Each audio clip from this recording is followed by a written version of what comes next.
We have 8 members now. Maybe 9? 9, yeah. Yeah. You want to give it another minute, or should we just start going? I think maybe start, because the first couple, we kind of have our centering and that type of piece. And so, because I think we were going to miss a few people today, but a few more can roll in. Yeah. Okay. All right. Well, welcome everyone. Thank you so much for participating in the Equity and Mobility Advisory Committee for the Regional Mobility Pricing Project and I-205 toll projects.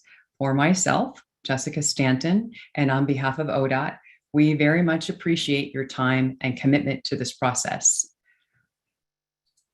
Let's go to the next slide, and we'll begin with a centering exercise. So if you can find a comfortable position in your chair with your back tall and relaxed, go ahead and close your eyes or softly gaze downward. Find your breath. Feel your feet on the ground. Place your hands in your lap. Invite your mind to be still. Deeply breathe in slowly. Hold it and breathe out slowly. Deeply breathe in slowly. Hold it and breathe out slowly. One more deep breath in slowly. Hold it and slowly release the air. Breathe normally again and gently open your eyes. Thank you again, everyone who is here. We all appreciate your time and dedication to this process. Next slide, please. So a little bit of housekeeping. When it comes to technical help, Nick is the person to go to. Please note his phone number and his email, just in case you need it later. And we might need that because we're doing a workshop today. We will be recording the entire meeting. What you say is part of the public record. The recording will be made available for public review next week. To find more information about the project, please go to OregonTolling.org. Community members, you are welcome to email your public comments to us at OregonTolling@odot.state.or.us. Please add committee public comment in the subject line. Next slide, please. As we move through our meeting today, let's keep in mind the Emac working together agreements. Listen, believe, and reflect. Accept non-closure for the moment. Speak your own truth with compassion. Listen to understand. Don't listen to respond. Value and celebrate each other's experiences. Open hearts plus open minds lead to exploration of possibilities. Make space, then take space, and be concise. Bring your best thinking into the room. Attack the problem, not the person. Disagreement, frustration, and differences of opinion are acknowledged, explored, and addressed. Next slide, please. Our proposed outcomes for today's meeting include, first and foremost, for Emac to identify your preferred policy and strategy options for affordability. Next, for Emac to provide feedback to ODOT on the I-205 performance measures and how they address affordability. Then let's have the entire Emac committee provide feedback to ODOT and Emac Navigators about the process for Emac's recommendations to the Oregon Transportation Commission. And finally, for Emac to understand the status and opportunities for input on the current toll projects. Next slide, please. We have a fabulous meeting planned for you today. Our agenda topics include taking in where we have been and where we're going, and then today's meal, or main course, which is an affordability policies and strategy workshop. And then we'll hear an update from the NEPA SCUBA team about Emac's input on the I-205 performance measures. As well, we'll have an update from the Navigators about developing the Emac recommendations for the Oregon Transportation Commission. We'll have a toll project status update, and then we'll be cluing in on where Emac's opportunities are for you to provide input. And then we'll close the meeting. So as you can see, we have a full agenda. Let's get to it. Next slide, please. So let's talk about where we have been and where we are going. Next slide. We can turn to the familiar Emac game plan to refresh your memories. If you look at the beginning of the plan in April and May, the focus was on transit and multimodal. And then in June and July, we pivoted to neighborhood health and safety. And in August, today, for today's meeting, we'll be taking a deep dive into the affordability policy strategy bucket. Then for where we are going, in September through November, we will reflect on all Emac's preferred options and finalize recommendations for the Oregon Transportation Commission. Next slide. When you see this beautiful gold backdrop, know that this implies that Emac is leading and how. In other words, these slides represent your esteemed voice, Emac. Next slide. Today's meal, or main course, is on the critical bucket of affordability. Garrett and Chris will take us through our next course. Over to you, Garrett. Thank you so much, Jessica. And thank you for the members to show up today and the folks who are listening along. I know it's just been a difficult month as well with the Delta virus and what's going on there. And then with Afghanistan and the folks who are trying to get out of that country. So I know that's been weighing on me just as we've been going through this month. And I just wanted to acknowledge that reality. So where we're at today, and again, of course, I learned this cool term from my friend Jessica, mise en place. We're at the gathering of ingredients. And so I don't want to feel us like beholden to finalize these policy and strategy options. We have plenty of work to do. From ODOT, we want to bring that information back to you of the questions that you see there on the left side of the screen. So today, again, we're trying to gather those ingredients. Where will you see commitment to affordability, those day one tangible investments? And so we've kind of divided those into three areas to focus attention on strategies, policies, and mitigation, which are informed by performance measures. And if we remember from our butterfly emergent series here, each one of those are kind of in different stages of formation. So what do we mean by affordability? If we look back at the good work this committee did on the equity framework, we actually define some specifics of that. Travel costs, financial barriers, impact to small businesses, low income, which is 200% of the federal poverty level for the area. Environmental justice populations, which is a federal defined term, but it really talks about income and racial minorities, and then economically disadvantaged. And so similar to those other policy areas, we're bringing to you during the workshop research from around the world and especially the United States, options that we saw from that research and based on feedback for you all to consider, and then deep diving into the performance measures to seeing how is this really specifically being measured within the project. And so just to pause for a second on definitions.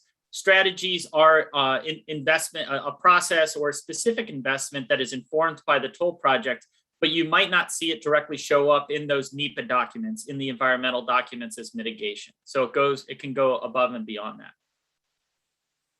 A policy is this statement or rule used to guide decisions and identify actions such as a pursuit of an outcome, such as equity.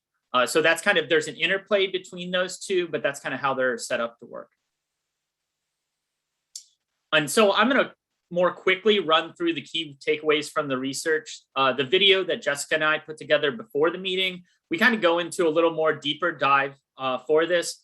But just because I want to get us to the breakout rooms and have enough time, I'm going to run through this a little quicker. So I'll go to the glasses here for key takeaway number one, and I'll walk us through it. Tolls could be a more equitable way of funding transportation compared to the status quo, such as vehicle registration, gas tax, taxes on payroll or businesses. And in a lot of states throughout the country, you use sales tax to pay for transportation needs. But to really understand whether tolling is advancing equity compared to those others, we should look at the percentage of household income that lower income drivers paid versus middle or upper income drivers. This is just some polling from the Seattle area when they were looking at funding a big infrastructure package like we are here in the Portland metro area. And as you can see from this chart, when people were asked, would you rather pay a toll or increase taxes, that the lower down the income bucket you went, the more favorable people were to pay tolls versus if you went to higher incomes, they were less likely to pay tolls.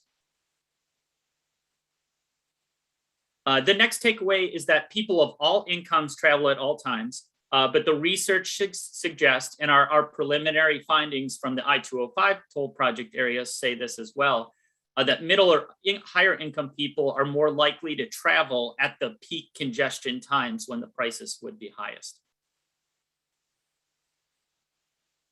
The impact on workers who receive lower pay is a concern with tolling. We know this because a lot of entry-level jobs are in locations or at hours where transit isn't offered. It's not offered at those peak times.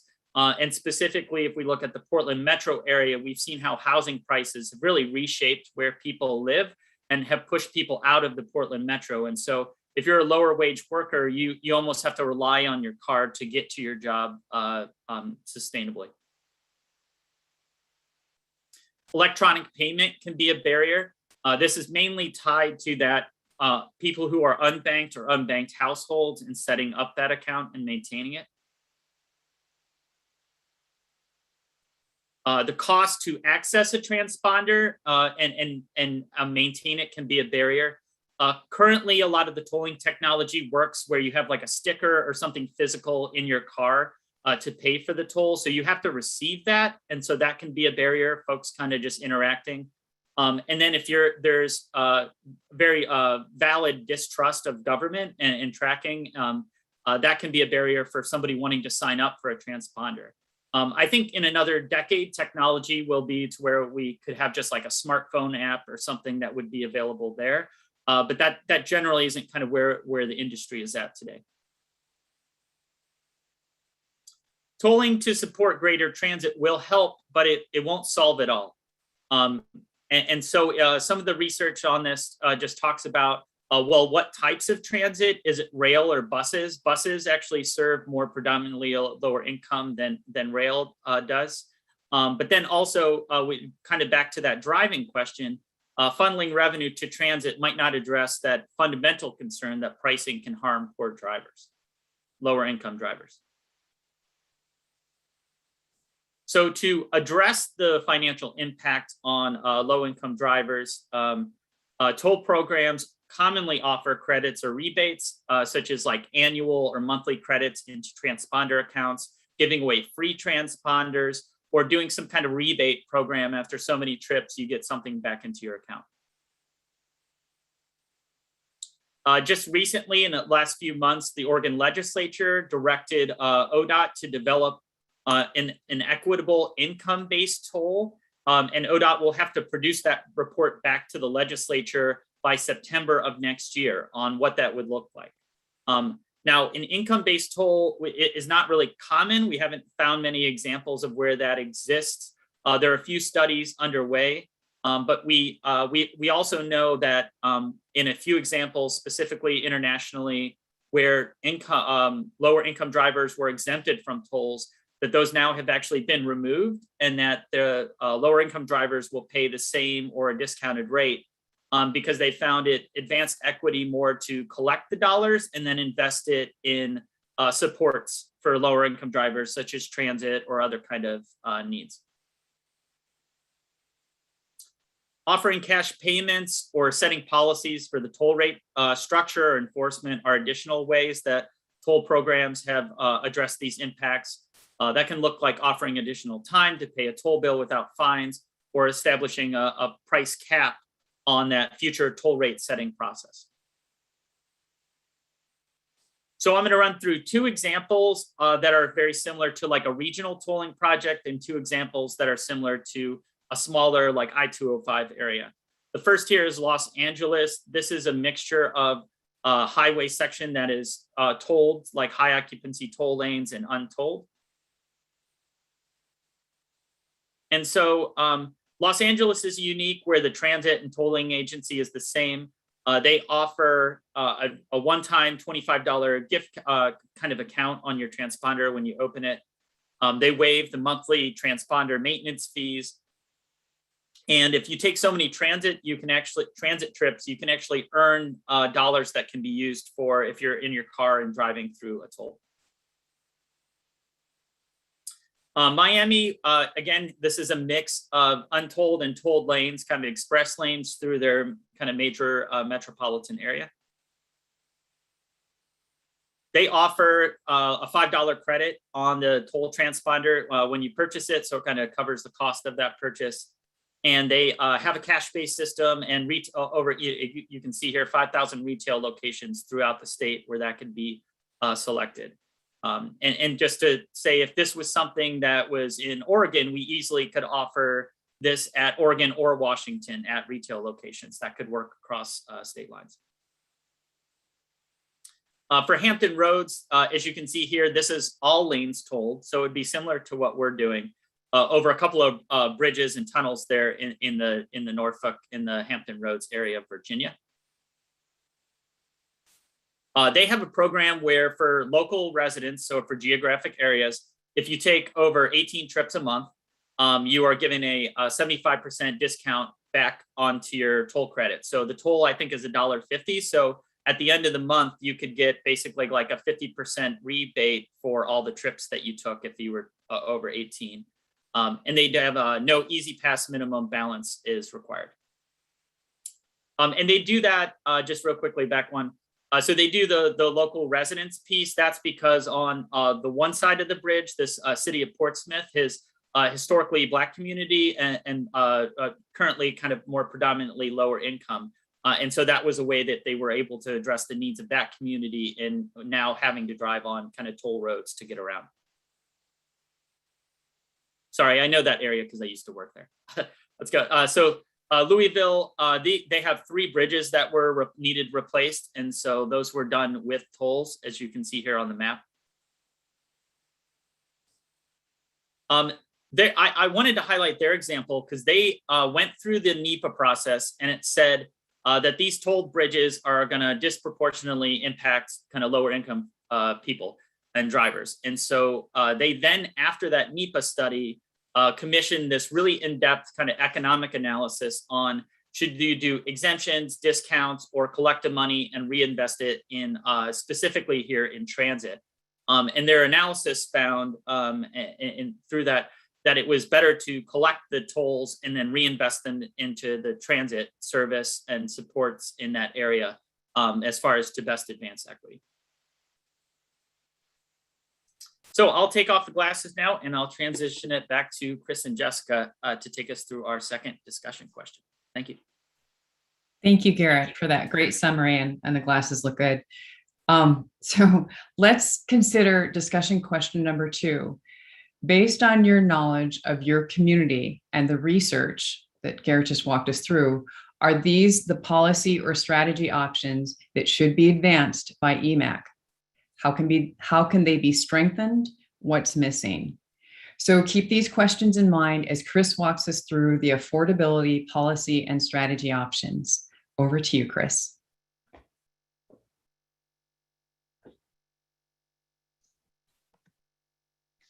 Hey, can you hear me? All right, excellent. So like Jessica mentioned, I'm going to walk you through the policy and strategy options that are based off of the research that was conducted and your input to date. So we're going to start off with this theme of analysis, toll project analysis, and development of an equitable toll program. So first, analyze impacts to affordability by percentage of household income. Analyze the trade-offs between exemptions, credits, or discounted rates based on income versus collecting the toll revenues and investing them into equity and mobility strategies. And then third, when establishing a definition for low income, for the income-based toll rate, include a range that encompasses more than the federal definition of poverty. So moving on to the next slide, we're going to be jumping into toll rate setting and future oversight. So first, ODOT should implement an income-based toll program that is progressive in nature meaning that higher income drivers will pay a larger share or percentage of household income than lower income drivers. Second, ODOT will produce annual reports for the OTC on a set of measures that track the progress of policies and strategic investments over time.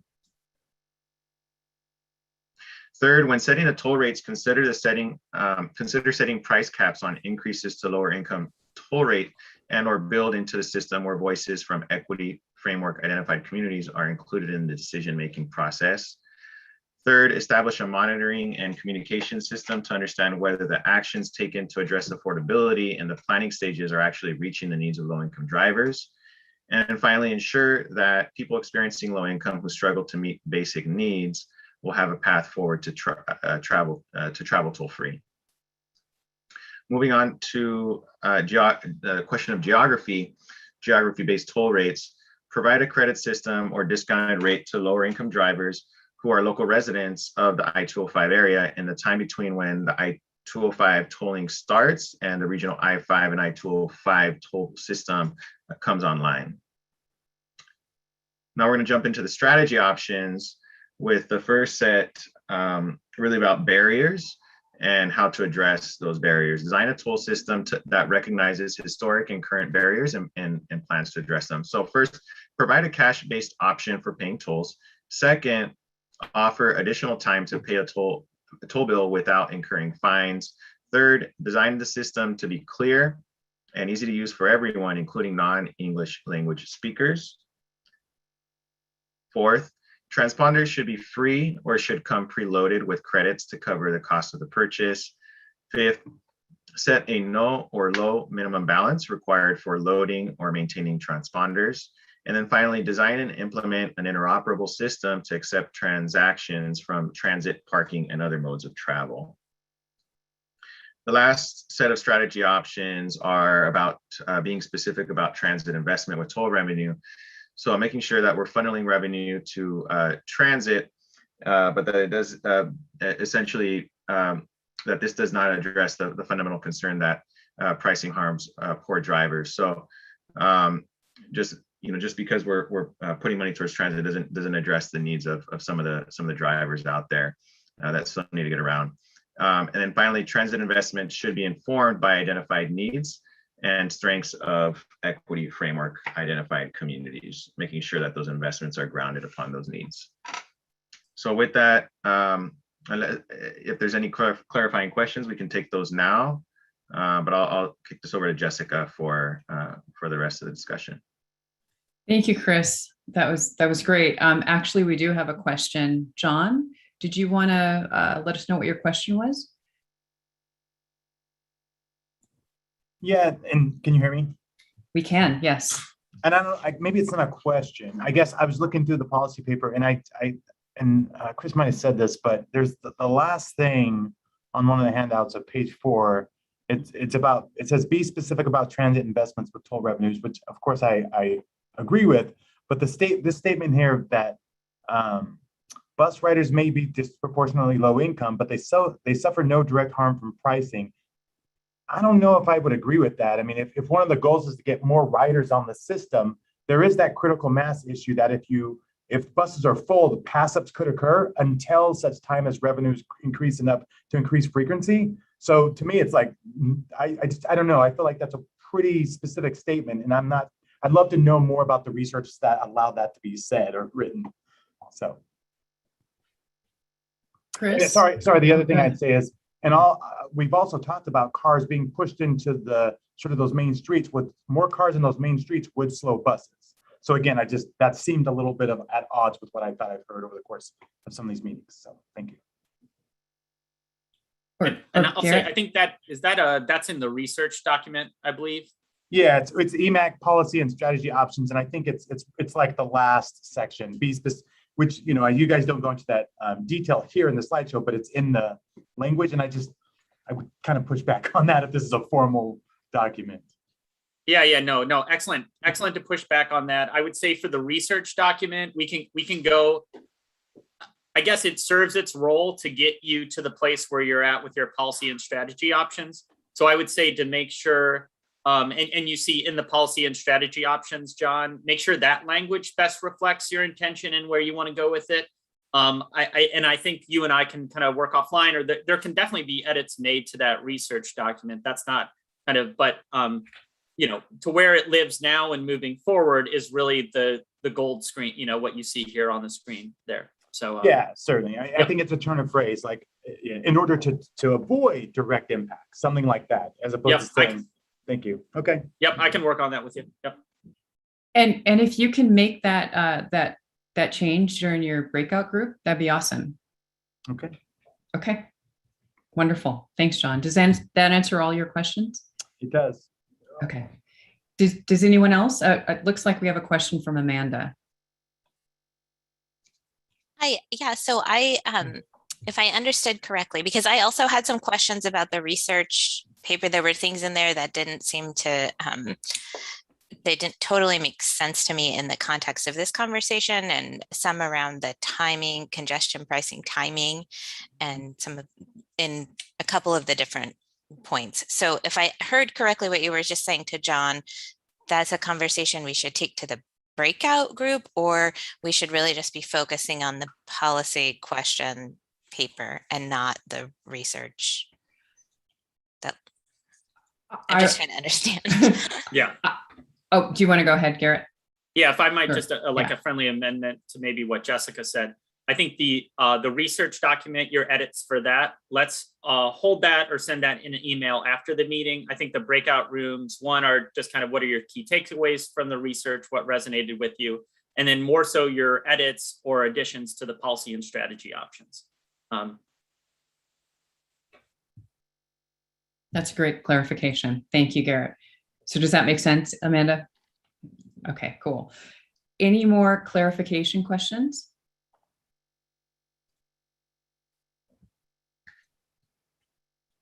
Okay, great.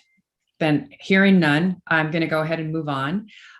So the proposed outcome for today's workshop is to create greater understanding with Emac of your preferred policy and strategy options for affordability. So those will be prepared for the Emac recommendations. So that's what you'll be focusing on. Next slide, please. So with this outcome in mind, let's refresh your memories about what the discussion questions are. One, what is your reaction to the key takeaways in the research document, which, thank you both, John and Amanda, you've started to give us some of that. And then two, based on your knowledge of your community and the research, are these the policy or strategy options that Emac should advance? How can they be strengthened? What's missing? Give us your edits. So again, for question number one, keep in mind what Garrett had walked us through, the key takeaways. And then for question number two, keep in mind what Chris walked us through, the preferred policy and strategy options. Next slide, please. Mise en place. Just so before we move into the breakout rooms, we again want to remind you that we're in where we are in the process. We're in the mise en place phase, meaning we're gathering and reflecting. We're looking over the ingredients to make sure we have all that we need before we cook and serve the meal. So do we have the right foundation for the policies and the strategies? We're not, fine tuning and doing the end things. And in other words, we're not expecting to have the policies and strategies letter word perfect right now, but we want to make sure that they're structurally correct. Is the foundation right? So with that, let's get to the breakout room discussions. If you need any help, please contact Nick, and his information is nick.fazio@wsp.com or 505-870-4449. And it looks like we've got Nick's information in the chat room available. So keep that handy in case you get disconnected. So go ahead and stand by, committee members and project team guests, as Nick works on moving you into your respective rooms. Nick. All right, everybody. You should be in your new rooms in just a second. Enjoy. Thank you. So great. We have everybody here. For members of the public who wish to participate in the workshop, you are welcome to join the public attendee breakout room. You can find the Zoom link in today's meeting agenda. And so committee members, thank you again for your patience as Nick works very stealthily getting you into your breakout groups.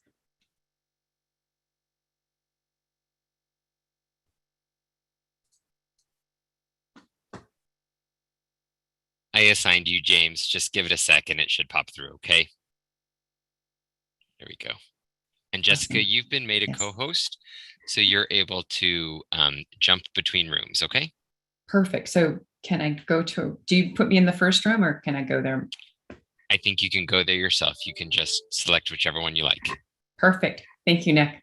Yep.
Well, John, that was an abrupt transfer. Never enough time with these breakout groups, huh?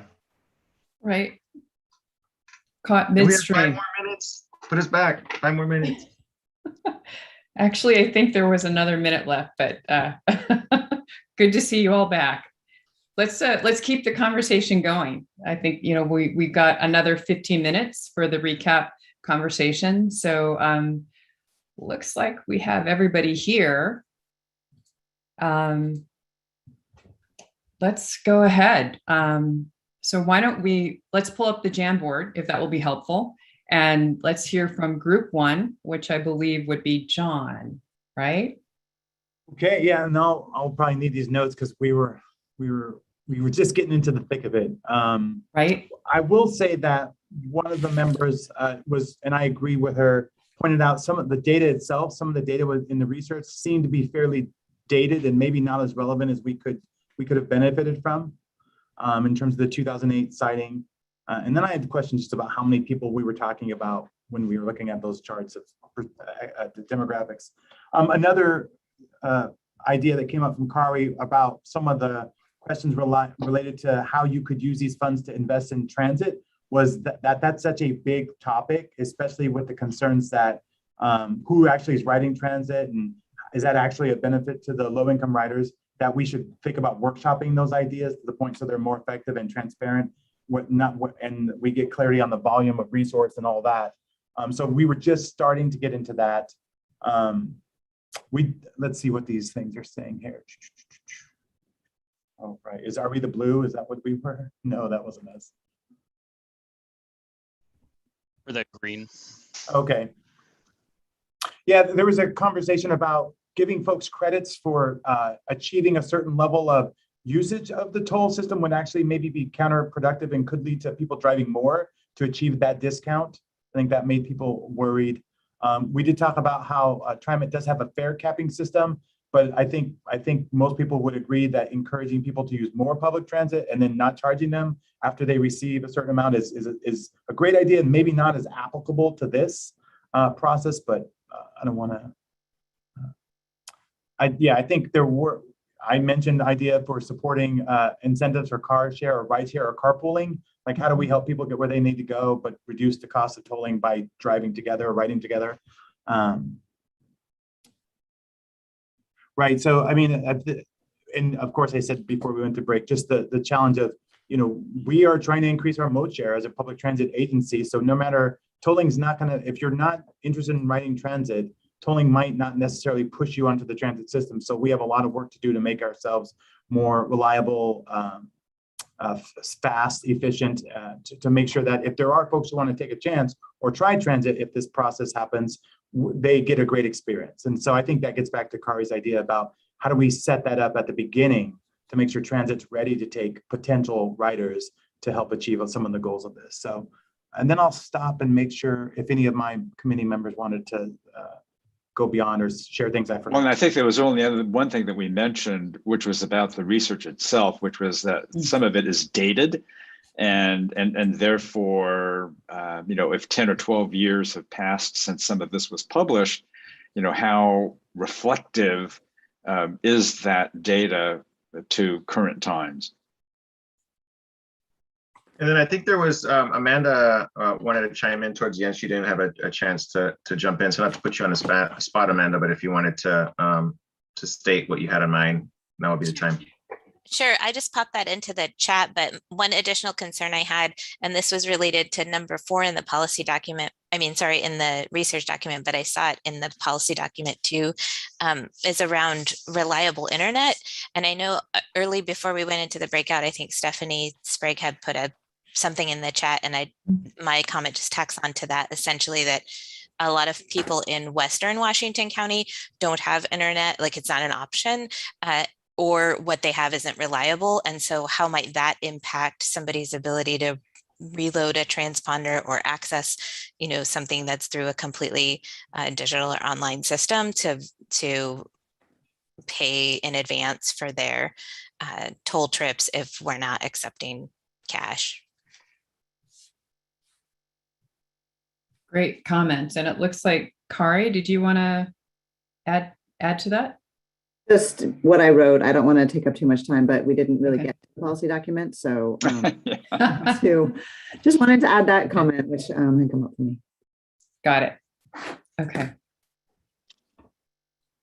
Any comments about group one or any thoughts for them from other members?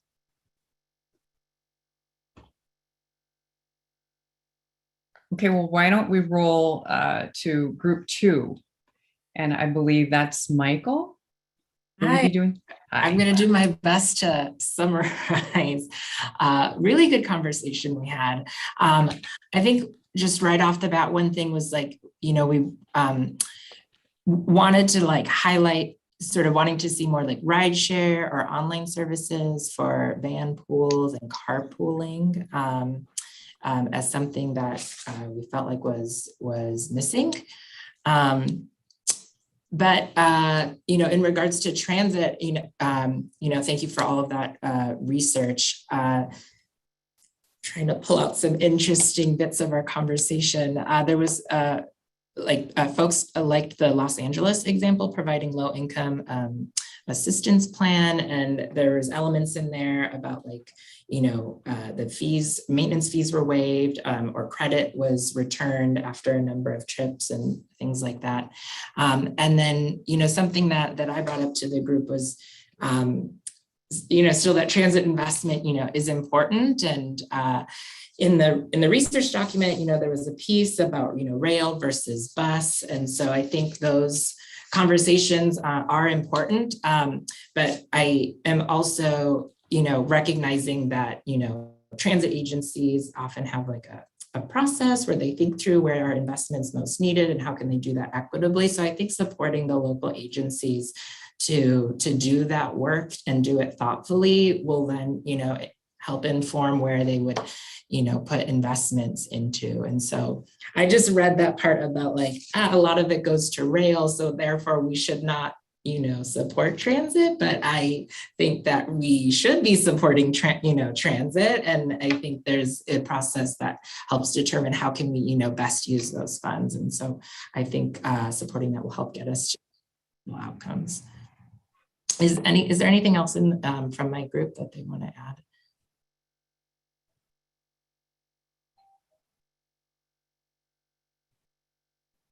Okay, maybe not. Okay, no one else from group two want to follow up with what Michael had to say? Oh, just that there was a nice example from King County about rideshare and van pooling that we might want to look at because folks use it in Oregon and Washington. And it's called Rideshare Online. That's great. Thank you, Hannah. Thanks, Did you say, was that King County? Mm-hmm. Up in Washington. Great. Okay. Bill, I see your hand. Sorry if I repeat, Michael. I've been trying to multitask before I leave for vacation. But we also talked about another service that sort of spans state lines, which is the hop card.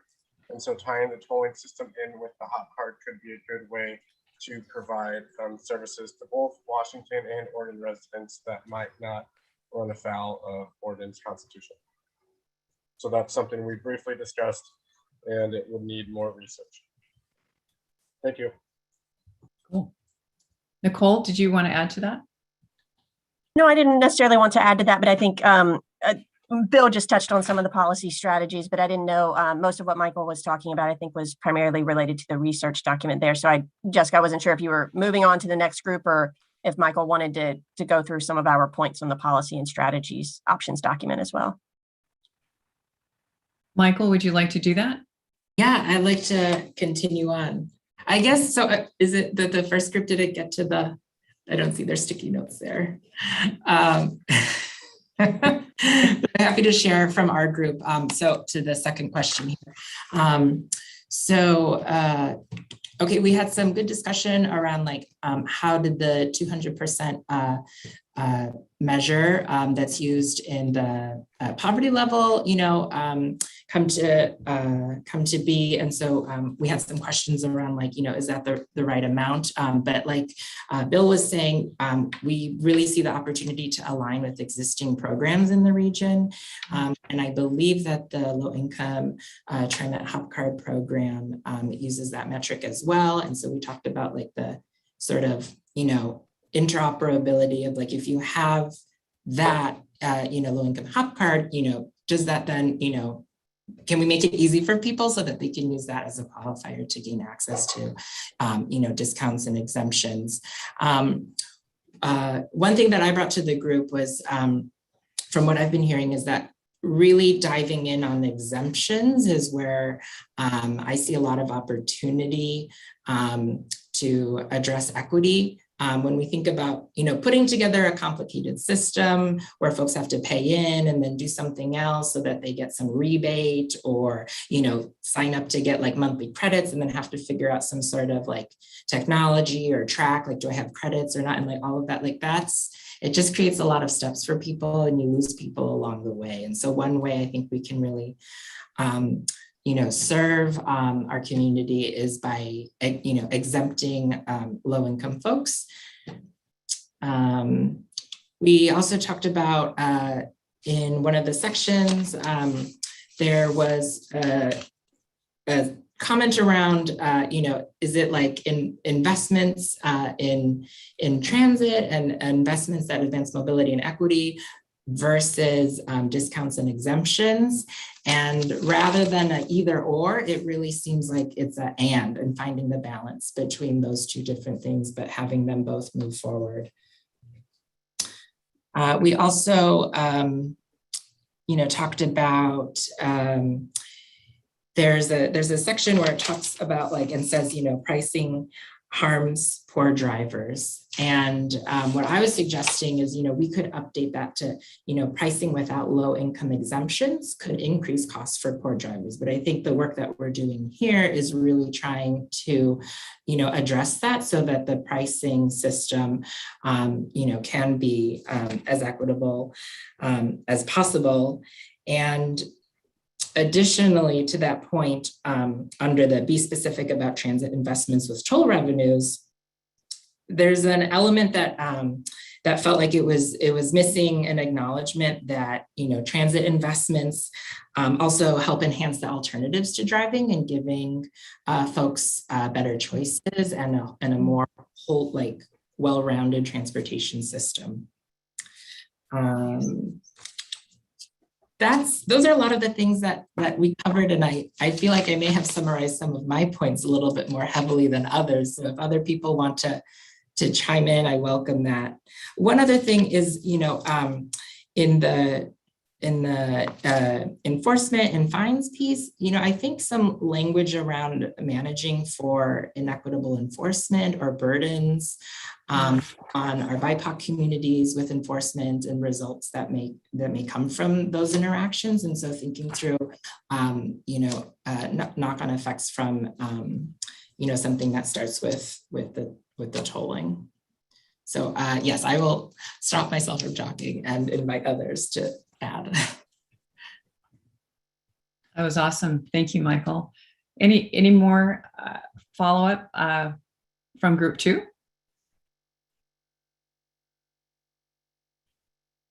I think Michael said it all perfectly, so we don't need to say anything else. Bravo, Michael, and bravo, group 2. Thank you for that then. So then we'll go ahead and we'll move on to group 3. Dwight? All right, and you forgot to mention we're the best group. Oh, yes. My apologies. All right, thank you. I knew you meant to say it. But in all seriousness, very spirited conversation. I think what it left me understanding is that we can ill afford to get this wrong. I think this is important to a lot of folks. James pointed out that how much he appreciated the research that went into looking at other communities across the country and what they were doing and some of their successes, some kind of like the best practices. Diane talked about visiting Southern California recently and traveling some of the toll roads that were actually on one of the slides there, and realized in looking at the communities positioned along some of those toll roads that at the end of the day, Oregon is different. We're not like Covina, West Covina, and some of the other Anaheim and some of the other cities that we're looking at. And so we need to come up with policies and strategies that address the uniqueness that is Oregon, and in this case, that is Portland and the I-205 corridor there. So basically, I think the group agreed that we are different and we need different strategies than what they're doing in Atlanta and Philadelphia and some of the other places. It's fine to study those places, but at the end of the day, we are unique, and we accept that and we celebrate that. And Abe talked about equity impacts, and I think this is great. Equity impacts are region specific, and I think that's very important, and that needs to kind of sink in. As it relates to policy strategies, again, James pointed out, he said, we need to look beyond the definition of low income. We need to challenge ourselves to look beyond that specific definition. And I agree with that. I couldn't agree more. Abe pointed out that there was language that was included in the health and safety policy section that needed to be included in this section that I think really addressed how monies, and Abe could certainly chime in, how the monies were going to be directed towards, in the case of health and safety, those monies are directed toward these health and safety policies. And I think my understanding is we need similar language that says tolling revenue will be directed towards these affordable measures, making tolls more equitable and affordable. We did agree, as there was some confusion as to what our charge was. What are we doing here? What are we trying to accomplish? We did agree that the one policy where it says ensure that people experiencing low income who struggle to meet the basic needs, food and so on and so forth, we thought that was a keeper. But then on top of that, we started to discuss whether or not we should be involved in an exercise of prioritizing the policy strategies. And I think folks thought that that might be kind of a more worthwhile approach. And then we talked a little bit about addressing technology barriers. We talked about some of the other barriers, but technology barriers, specifically folks that aren't comfortable using technology. They may even have technology, but they're just not comfortable using technology. And so Abe thought it was a good idea to work with organizations that are specifically there to help support technology for those that are technologically challenged, and some of the lower income residents that may have smartphones but really aren't sure how to use them. It's important. Fabian talked about addressing the language barrier and making sure that we are doing a really good job of addressing those barriers, because for some that's huge. And the last one I have is, which I think is very important, Diana pointed out, that just as there are people that have pushed back on vaccinations, she used that to compare people that might push back on transponders having such technology in their car. What is that technology doing? Is it spying on me? Is it listening into my conversations? I could see that for some people being a real issue. And so that's pretty much what I have. And I would encourage the team to jump in, because I probably didn't do any of you any justice. So. Thank you, Dwight. How about group 3? That was That was an awesome report out. Yeah, I almost felt I was there. I think for me, the biggest piece, well, the conversation was the biggest piece, but we didn't come to the thought of prioritizing those things until we had like 3 minutes left. Yeah. So we weren't really able to get into that exercise. But I mean, an exercise like this, where it's so much information and everything looks pretty good, I think that it's just helpful to try and figure out ways that we can really move the information forward easier for the Emac group. That's excellent feedback, James. Group 3, any more comments? I guess just one, and we didn't talk about this in our group, but one kind of like meta reflection on all of this is I think it's interesting we're having this conversation without actually knowing what the toll rates will be. And I know we're like kind of moving through this and we're receiving information as we go along, and it's a constant exercise and trying to land the plane on the moving ship that's in the storm in the sea of trying to build a toll program in our region right now. But I would kind of expect our thoughts and perceptions around the draft strategies that we have now to evolve as we gather more information around some like cost estimates of that and how those compare across income levels and across the region. Excellent meta reflection. Love it.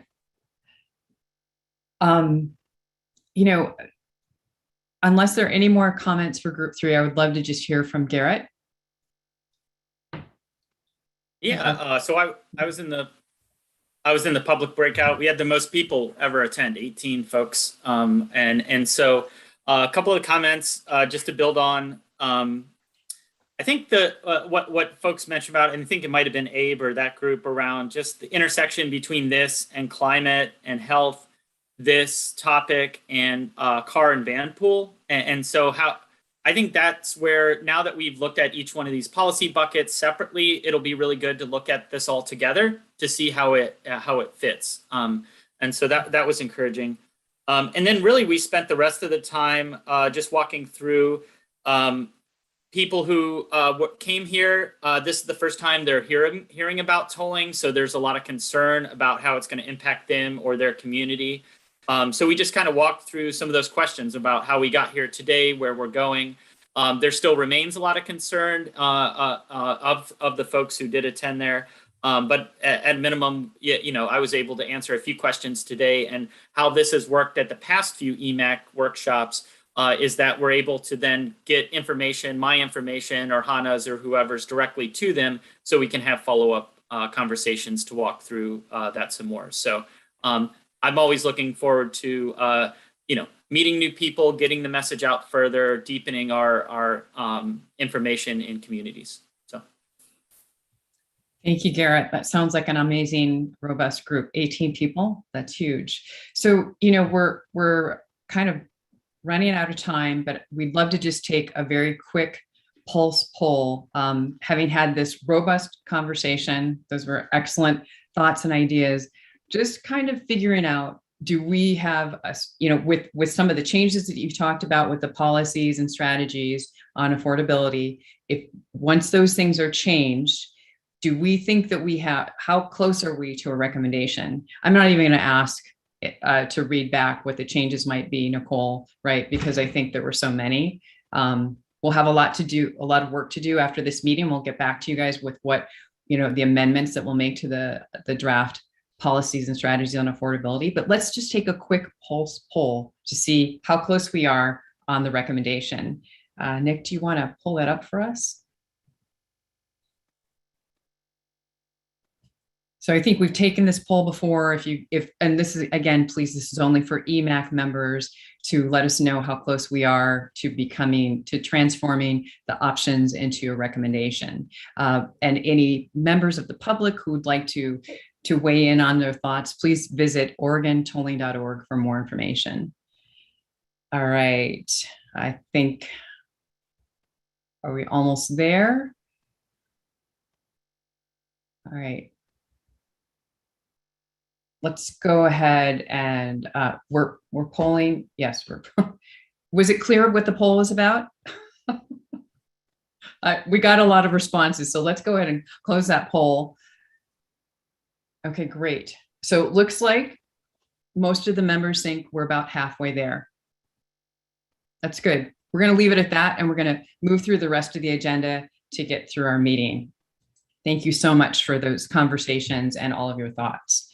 So let's go ahead and pull up slide 50. And actually, Nicole, we can probably go to slide 51. And we're going to have a brief update from Emac's NEPA Scuba team about the performance measures. So Bill, would you like to step up? Sure, thank you. Thank you. So during our scuba meeting, we looked at the 3 bullet points, or this is our feedback, or the 3 bullet points on the screen. So best professional judgment should include more people than the ODOT project team.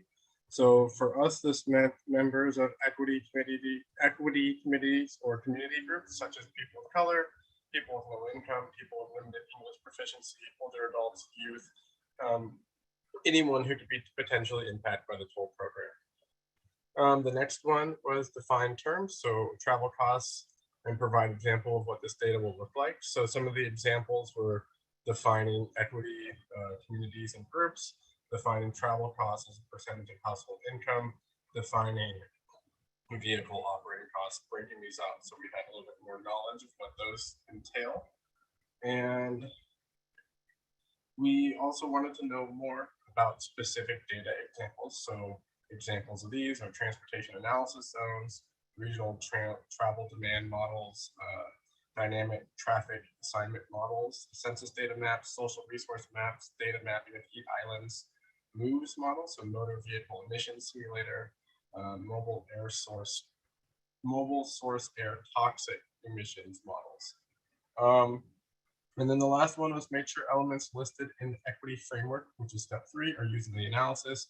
And for those who don't remember, the equity framework listed in step 3 listed out user costs, choices, travel time, transit, travel patterns, businesses, noise, social, environmental, and visual. So just getting more into the weeds.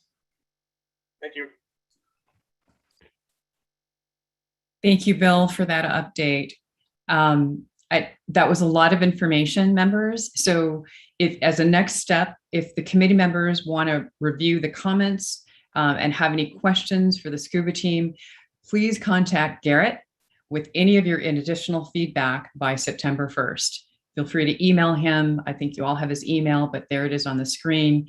ODOT will develop a response to those comments about, your thoughts about the NEPA scuba team by the September Emac meeting. And now we'll move forward to an update from the Navigators.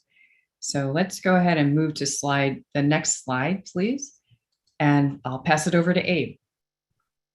All right, so the Navigators team met about 2 weeks ago, and just as a reminder, that is Bill, Park, Phil, James, Diana, Eduardo, Kari, Bill, and myself, so quite the crew. And we did 2 primary things. We spent our time reviewing the initial report outline that we'll share with the OTC in November, and then we did a deeper dive into the policy fact sheet that has all the questions that we've scoped around each of the individual policies and strategies that we'll be reviewing. So our key takeaways around that is explain more about why this work is being done. So explain the context and the background and the importance of the work that Emac is doing, and really highlight that in the report document, and bring in some of the information that we added to our charter and just add more context overall for the OTC document. And then also be clear about extending the benefits to people in Washington, so really advocating and improving the language in the report document to show that the toll system will have regional impacts both north and south of the Portland metro region, and then indicate who has decision-making power for policies and strategies. So that was one of the things that we added to that policy review fact sheet of all the different elements of the policies and strategies. So pinning down who is a key decision maker and implementer for the policies and strategies. And then we wrapped up with linking up opportunities to align the policies and strategies that are included in the report with community engagement feedback opportunities over the next few months.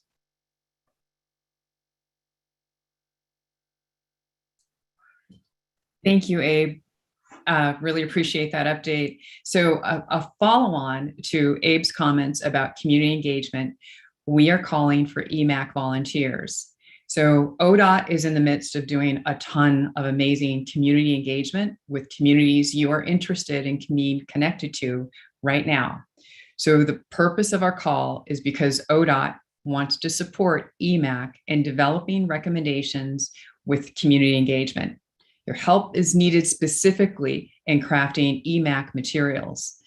So the ask is for a small group of Emac members to meet early next week and finalize materials by September 1st. Time is of the essence. So the materials will include 1 to 3 simple questions to foster discussion and gain feedback, and a 1-pager to communicate Emac's draft recommendations. We will be reaching out to you right after this meeting to gauge your interest to meet with us for this 1 meeting commitment around community engagement. So if you already know that you might like to volunteer for this 1 meeting, please put your name in the chat or send us an email. We're looking forward to talking to you about it. So thanks in advance for your consideration. Next slide, please. So once again, we went through a lot of information quickly about what the Navigators are doing. So committee members, please feel free to review the comments and send your questions raised by the Navigators. Contact Garrett with any additional feedback that you have by September 1st. ODOT will work to support the Emac Navigators in updating the document by the next September Emac meeting. Next slide, please.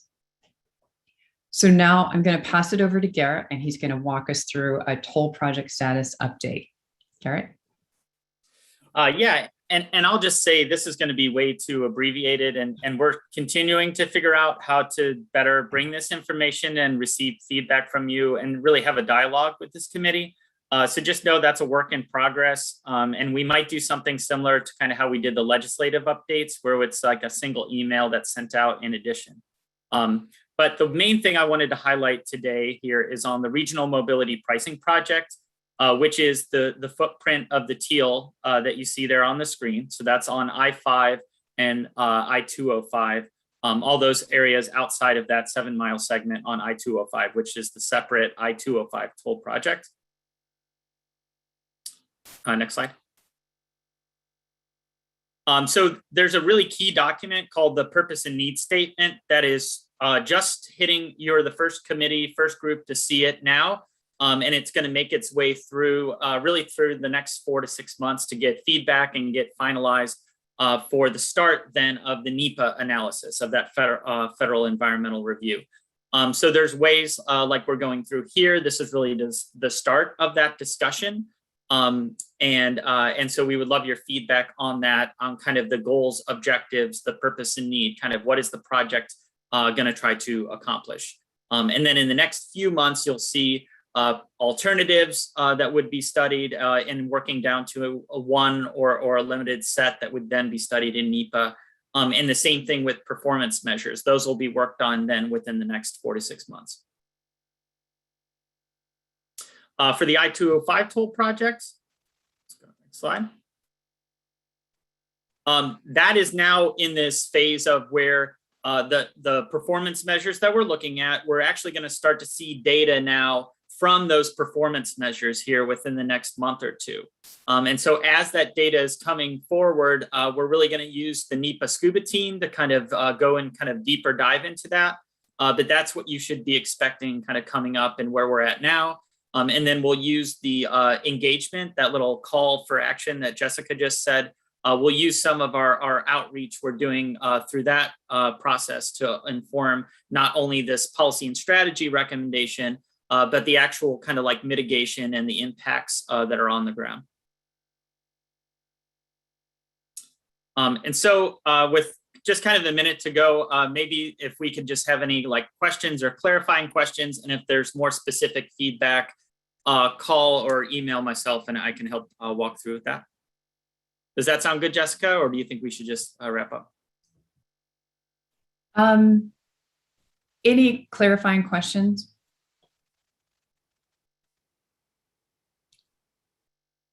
Okay, I'm not seeing any hands. Am I missing anybody? All right. So, and again, as you know, you can always reach out to Garrett and or myself after the meeting, and we're hoping to be talking to most of you in between the next meeting anyway. So let's go ahead and close the meeting. So our next steps, kindly complete your meeting evaluation for today's meeting. We love hearing from you so that we can improve the meeting. And then we will be reaching out to you very soon to set up the September meetings for the NEPA scuba team and the Navigators and the community engagement ask that we talked about earlier. And then our next Emac meeting is on September 22nd at 3:30 p.m.